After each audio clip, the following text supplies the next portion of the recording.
Okay. Okay. Oh man, the internet on Facebook. So I don't know if it's gonna work on Facebook, but topic.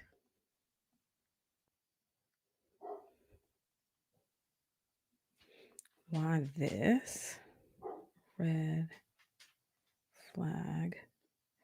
Red flag.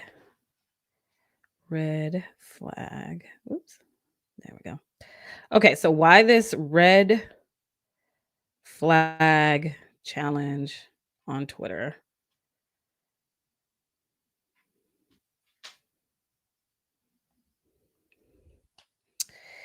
Ain't, and I'm gonna use the word ain't. What up? Okay, I'm just typing out the topic on Twitter. Oops.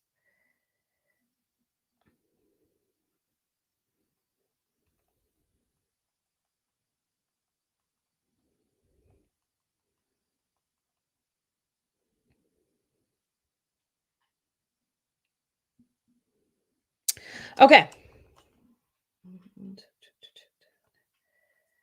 Topic. There we go. All right, live on Facebook. Dang, my internet on Facebook is trash. Okay, let me know if you can hear me on Facebook. Type I can hear you or yes in the comments. On Instagram, I'm sure you can hear me because my mic is not set up to Instagram. So today's topic, why this red flag, I guess, challenge, expose, I don't know, airing out of the red flags on Twitter ain't gonna stop you from dating a man you shouldn't. Okay. So my name is Rika, and I'm an NLP, neuro linguistic programming certified life coach. And my lane that I'm in is coaching single women, teaching her how to set and keep boundaries with men and become confident in her singleness. Okay. And then the side effect of that is you date a lot better. So this is literally about to be hopefully 10 minutes. Okay.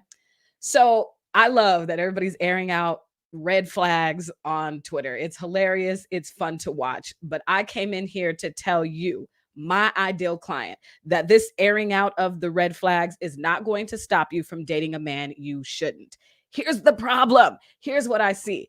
Everybody is airing out the obvious red flags, right? Oh, if he ain't got no job, that's a red flag. If he's physically abusive, that's a red flag. If he's disrespectful to women, that's a red flag.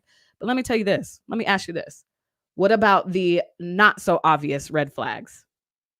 Meaning, when he looks good on paper, physically he looks good and you guys are actually vibing, but for whatever reason, your gut is telling you he is not for you. For whatever reason, there are just a few things that annoy you that he does about him, about his character, that don't sit right with you. And you don't bypass, and then then you do not stop at that red flag and you keep going. You actually bypass it, you shade it with potential, and then you get a year down the line and you're like, I knew I shouldn't have dated him. How many times have you gotten down the road with a man and thought, I knew I shouldn't have? But the problem is you trusted him more than you trust you, and you've been with you your whole life. What about that red flag? The one that's not obvious. The one where your gut, your voice, your future self is telling you he ain't the one, sis. Every man that's not for you isn't toxic or a narcissist. He just ain't for you. But you bypass that not so obvious red flag because he looks good on paper. You date him anyway. And now here we are, 6 months, a year in, 2 years in, and you like, I knew I shouldn't have. The problem is you don't trust yourself, and you're going to have to start trusting yourself and believing that your gut feeling is future you, is God trying to stop you from some BS that you're going to regret 6 months from now, a year from now. What about that red flag? Everybody wants to air out the obvious, but what about that red flag of you not trusting you? I'm just saying, you're going to have to start trusting yourself. You're going to have to start doing that, or this red flag challenge ain't going to do nothing for you but give you some laughs. And then in 6 months from now, you still going to be with the man who's disrespecting you, that showed you so many red flags, and yet you stayed because you don't trust you. I'm gonna give you an example. If I would have trusted myself, I wouldn't have the story of the $10,000 boyfriend. Yes, I had a boyfriend that took $10,000 from me. That's a whole story. It's on my podcast. So if you want to listen, look up Single You, the podcast. If I would have trusted myself when I saw the initial red flag of him never wanting to show me his credit score. And the only reason why I brought it up and wanted to start talking finances with him is because he was talking marriage. And so if the number one or number two reason of divorce is finances, don't you think that's important? But I'm embarrassed.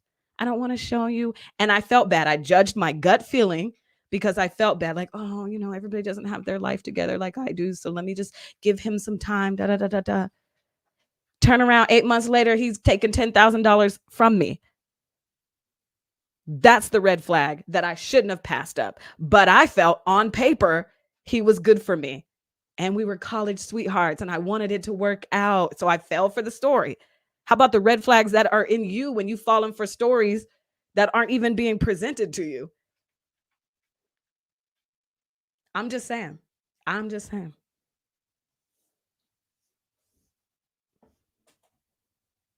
You got to think about nobody's tweeting red flags about them. My red flag is actually passing up my gut feeling and not believing a man when he shows me who he is. Ain't nobody tweeting that. Ain't nobody talking about that. And that's all I had to say. So I'm going to leave you with this. You are going to have to start trusting yourself and believing that your gut feeling is future you. That's your God voice.